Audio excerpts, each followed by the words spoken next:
നമുക്കിന്ന് മുരിങ്ങക്കായും ചക്കക്കുരുവും ചെമ്മീനും ചേർത്തിട്ടൊരു മസാലക്കറി ഉണ്ടാക്കാം. ഇത് ചോറിന്റെ കൂടെ നല്ലൊരു കോമ്പിനേഷനാണ് ഈ കറി. നമ്മളത് ഏറ്റവും എളുപ്പമുള്ള രീതിയിലാണ് ചെയ്യുന്നത്. എനിക്കെന്താന്ന് വെച്ചാൽ വേഗം ജോലി തീർക്കാന്നുള്ളൊരു സ്വഭാവം പൊതുവേ ഉണ്ട്. അപ്പൊ അതിനു വേണ്ടിയിട്ട് എല്ലാവരും ചെയ്യുന്ന രീതിയിലല്ല, നമ്മൾ ഓരോ സാധനം വേവിച്ചിട്ട് അങ്ങനെയൊന്നല്ല ചെയ്യുന്നത്. ഏറ്റവും എളുപ്പത്തിൽ എങ്ങനെ ചെയ്യാമെന്നുള്ള രീതിയിലാണ് ഞാനിപ്പോ ഈ കറി വെച്ചിരിക്കുന്നത്. അപ്പൊ എല്ലാവരും ഈ രീതിയിൽ തന്നെ ചെയ്യുകയാണെങ്കിൽ നമ്മുടെ കുക്കിംഗ് ടൈം നമുക്ക് വളരെ കുറയ്ക്കാൻ പറ്റും. ഇന്നിപ്പോ എന്റെ കൂടെ കമ്പനിക്ക് ഒരു കുഞ്ഞാവയും കൂടി ഉണ്ട്. ഞങ്ങൾ രണ്ടുപേരും കൂടിയാണ് ഇന്ന് ഇൻട്രോ പറയുന്നത്. ഇടയ്ക്ക് ഒരു ചേഞ്ച് ഉണ്ട്. എന്നെ മാത്രം കണ്ടു കഴിഞ്ഞാൽ മടുത്തു പോരുതല്ലോ. അപ്പൊ രണ്ടുപേരും കൂടി ഇരിക്കുമ്പോൾ രണ്ടുപേരും മാറി മാറി കാണുമ്പോൾ കാര്യങ്ങൾ രണ്ടുപേരും പറയും. അപ്പൊ നമ്മൾ പറഞ്ഞു വരുന്നത് എന്താണെന്ന് വെച്ചിട്ടുണ്ടെങ്കിൽ, നമ്മൾ ഇന്നിപ്പോ ചക്കക്കുരു ഉപയോഗിച്ചിട്ടാണ് കറി ഉണ്ടാക്കുന്നത്. അപ്പൊ നമ്മൾ ഇനിയിപ്പോ വേനലാണ്, ചക്കയുടെ സീസണാണ്. ചക്കയുടെ സീസൺ നമുക്കിപ്പോ എല്ലായിടത്തും ചക്കയൊക്കെ അവൈലബിൾ ആയി കഴിഞ്ഞു. അപ്പൊ നമുക്ക് ഒരു 12 ഡിഷ് ചക്ക ഉപയോഗിച്ചിട്ട് നമ്മൾ ചെയ്യുന്നുണ്ട്. ഇപ്പൊ നിലവിൽ ഞാൻ 12 പ്ലാൻ ചെയ്തിരിക്കുന്നത്. ചിലപ്പോൾ അതിന്റെ എണ്ണം കൂടാം, അത് സിറ്റുവേഷൻ അനുസരിച്ച് നമുക്ക് വ്യത്യാസം വരുത്താം. അപ്പോൾ ഇടയ്ക്കിടയ്ക്കായിട്ട് നമുക്ക് ഈ ചക്കയുടെ ഡിഷസ് ഈ വേനലിൽ എല്ലാവരുമായിട്ട് ഷെയർ ചെയ്യുന്നതാണ്. അപ്പൊ എല്ലാവരും ചക്കയും ചക്കക്കുരു എല്ലാം ഉപയോഗിച്ചിട്ട് ഈ ഡിഷൊക്കെ ഉണ്ടാക്കി കഴിക്കണം. നമുക്ക് എന്തായാലും കിച്ചണിലേക്ക് പോവാം, കുക്ക് ചെയ്യാം. നമുക്ക് ഇൻഗ്രീഡിയൻസ് നോക്കാം. നമ്മള് മുരിങ്ങക്കായ എടുത്തിട്ടുണ്ട്, ചക്കക്കുരു, പ്രോൺസ്, തേങ്ങ ചിരവിയത്, കറിവേപ്പില, പച്ചമുളക്. അരയ്ക്കാൻ വേണ്ടിയിട്ടുള്ള ഇൻഗ്രീഡിയൻസ്: ഗ്രാമ്പു, പെരിഞ്ജീരകം, കറുവപ്പട്ട, കുരുമുളക്, മുളക് പൊടി, കാശ്മീരി ചില്ലി പൗഡർ, മഞ്ഞൾപ്പൊടി, മല്ലിപ്പൊടി. പിന്നെ നമുക്ക് വറവിടാൻ വേണ്ടിയിട്ട് വറ്റൽമുളക്, കടുക്, പിന്നെ ആവശ്യത്തിന് ഉപ്പ്, വെള്ളം, വെളിച്ചെണ്ണ. ഇനി നമുക്കിത് എങ്ങനെയാണ് കറി റെഡിയാക്കുന്നത് നോക്കാം. നമ്മള് എളുപ്പത്തിൽ വേഗത്തിൽ എങ്ങനെയാണ് കറി വെക്കുന്നത് എന്നുള്ള രീതിയാണ് കേട്ടോ ഇന്നിപ്പോ പറയുന്നത്. അപ്പൊ അതുകൊണ്ട് ആദ്യം നമ്മൾ തേങ്ങ ഫ്രൈ ചെയ്തെടുക്കുകയാണ് ചെയ്യുന്നത്.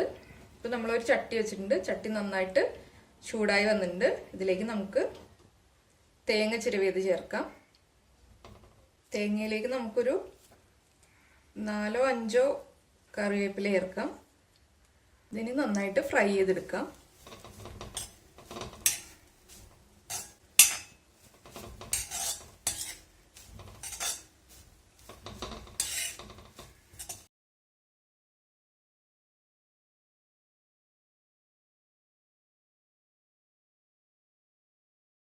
ഇതിപ്പോ ഒരു തേങ്ങയുടെ 1/4 ഭാഗം ചിരവിയതാണ് നമ്മൾ എടുത്തിരിക്കുന്നത്. അപ്പൊ ഗ്രേവിക്ക് അനുസരിച്ചിട്ട് നമുക്ക് തേങ്ങയുടെ അളവ് കൂട്ടാം.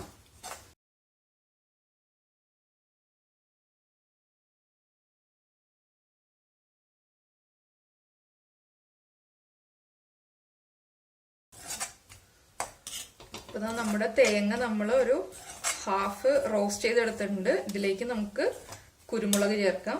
1 ടീസ്പൂൺ മുഴുവൻ കുരുമുളക്.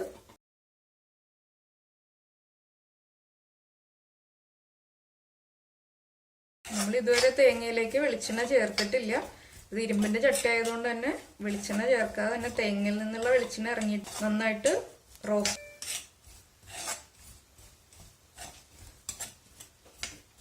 നമുക്ക് ഫ്ലെയിം ഓഫ് ചെയ്യാം. ചട്ടി നല്ല ചൂടായിട്ടിരിക്കുന്നുണ്ട്, അതുകൊണ്ടാണ് ഫ്ലെയിം ഓഫ് ചെയ്തത്. ഇതിലേക്ക് നമുക്ക് എടുത്തു വച്ചിരിക്കുന്ന പൊടികൾ ചേർക്കാം. മല്ലിപ്പൊടി,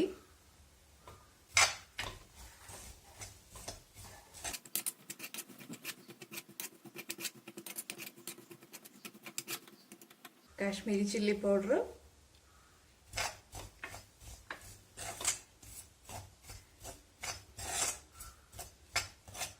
നമ്മൾ നോൺ സ്റ്റിക്കിലാണ് തേങ്ങ റോസ്റ്റ് ചെയ്തെടുക്കുന്നതെങ്കിൽ ഇതുപോലെ ഫ്ലെയിം ഓഫ് ചെയ്യേണ്ട, ലോ ഫ്ലെയിമിൽ വെച്ചിട്ട് നമുക്ക് പൗഡേഴ്സ് ആഡ് ചെയ്യാം.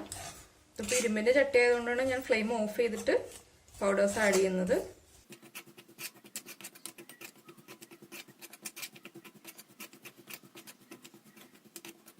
ഇതിലേക്ക് നമുക്കിനി എടുത്തു വെച്ചിരിക്കുന്ന മസാല ചേർക്കാം. ഗ്രാമ്പു ഒരു 4 ഒരു 2 പീസ് കറുവപ്പട്ട, 1 ടീസ്പൂൺ പെരിഞ്ജീരകം,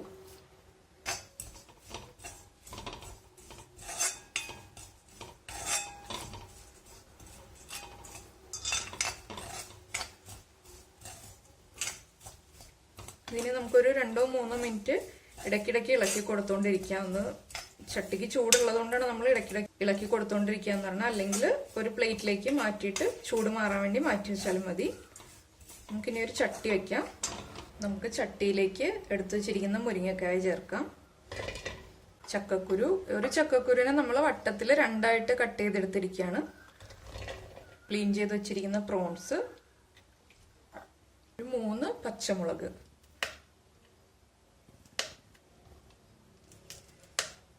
മഞ്ഞൾപ്പൊടി, കറിവേപ്പില, കുറച്ച് വെള്ളം.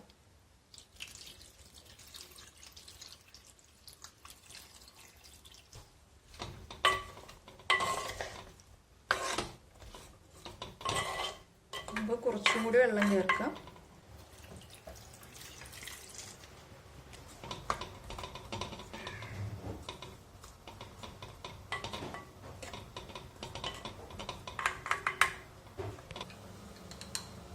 നമുക്ക് നമ്മൾ വേവിക്കാൻ വെച്ചിരിക്കുന്ന മുരിങ്ങക്കായുടെയും പ്രോൺസിന്റെയും ചക്കക്കുരുവിന്റെയും മിക്സിലേക്ക് കുറച്ച് ആവശ്യത്തിന് ഉപ്പ് ചേർക്കാം. നന്നായിട്ട് മിക്സ് ചെയ്ത് കൊടുക്കുക.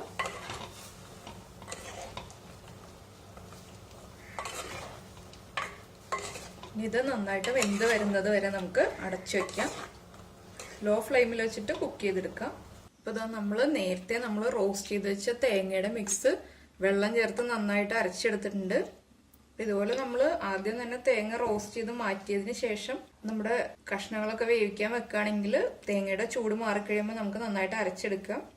അപ്പോൾ ഇങ്ങനെയുള്ള ചെറിയ ചെറിയ എളുപ്പവഴികളിലൂടെ നമുക്ക് വേഗം തന്നെ കറി റെഡിയാക്കാം. അല്ലെങ്കിൽ നമ്മൾ ആദ്യം കഷ്ണങ്ങൾ വേവിക്കാൻ വെച്ചു, പിന്നെ തേങ്ങ റോസ്റ്റ് ചെയ്തൊക്കെ വരുമ്പോൾ വീണ്ടും കൂടുതൽ ടൈം എടുക്കും. ഇതൊക്കെ ആകുമ്പോൾ നമുക്ക് എളുപ്പത്തിൽ കറി വയ്ക്കാം. പിന്നെ നമുക്ക് നമ്മുടെ മുരിങ്ങക്കായും ചക്കക്കുരും പ്രോൺസും കൂടി വെച്ചത് ഇപ്പോൾ ഒരു 20 മിനിറ്റ് ആയിട്ട് നമ്മൾ അടച്ചു വെച്ച് ലോ ഫ്ലെയിമിൽ കുക്ക് ചെയ്യുന്നത്. ഇപ്പം നന്നായിട്ട് വെന്തിട്ടുണ്ട്.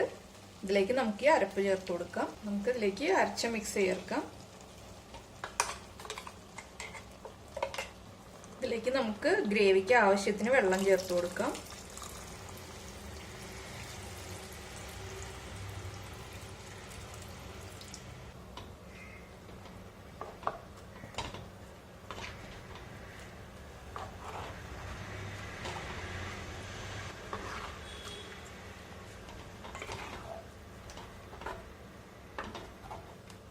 അപ്പോൾ ഇതാ നമ്മുടെ കറി തിളച്ചു തുടങ്ങി. നന്നായിട്ട് തിളച്ച് കഴിയുമ്പോൾ നമുക്ക് ലോ ഫ്ലെയിമിലേക്ക് മാറ്റിയിട്ട് ഒരു 2 മിനിറ്റ് ലോ ഫ്ലെയിമിൽ കുക്ക് ചെയ്തെടുക്കാം. ഇത് ഇടയ്ക്ക് നമ്മൾ ഉപ്പൊന്ന് ചെക്ക് ചെയ്തിട്ട് ഉപ്പ് കറക്റ്റ് കുറവാണെങ്കിൽ ഉപ്പ് ചേർത്ത് കൊടുക്കണം. അപ്പോൾ ഇതാ നമ്മുടെ കറി നന്നായിട്ട് തിളച്ച് ഒരു 2-3 മിനിറ്റ് ലോ ഫ്ലെയിമിലിട്ട് നമ്മൾ തിളപ്പിച്ച് ഗ്രേവിയൊക്കെ നന്നായിട്ട് കുറുകി വന്നിട്ടുണ്ട്. ഇനി നമുക്ക് ഇതിലേക്ക് വറവ് ചേർത്ത് കൊടുക്കാം. നമ്മൾ വറവിടാൻ വേണ്ടിയിട്ട് ഒരു പാൻ ചൂടാക്കിയിട്ട് വെളിച്ചെണ്ണ ഒഴിച്ചിട്ടുണ്ടായിരുന്നു. ഇപ്പോൾ ഇതാ വെളിച്ചെണ്ണ നന്നായിട്ട് ചൂടായിട്ടുണ്ട്. നമുക്ക് ഇതിലേക്ക് കടുക് ചേർക്കാം.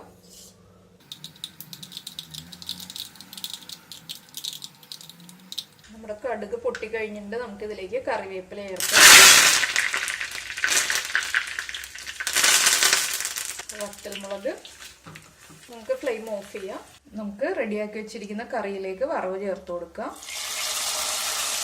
ഇപ്പോൾ ഇതാ നമ്മുടെ മുരിങ്ങയ്ക്ക ചക്കക്കുരു പ്രോൺസ് മസാല കറി റെഡി ആയിട്ടുണ്ട്. ഇത് ചോറിന്റെ കൂടെ നല്ല കോമ്പിനേഷനാണ്. അപ്പൊ എല്ലാവരും ഉണ്ടാക്കി കഴിച്ചിട്ട് കമന്റ്സ് ഒക്കെ കമന്റ് ബോക്സിൽ ഇടുക. അതുപോലെ തന്നെ ലൈക്ക് ചെയ്യുക, ഷെയർ ചെയ്യുക, സബ്സ്ക്രൈബ് ചെയ്യാനും മറക്കരുത്. നമുക്ക് അടുത്ത ഡിഷുമായിട്ട് അടുത്ത ദിവസം കാണാം. ബൈ.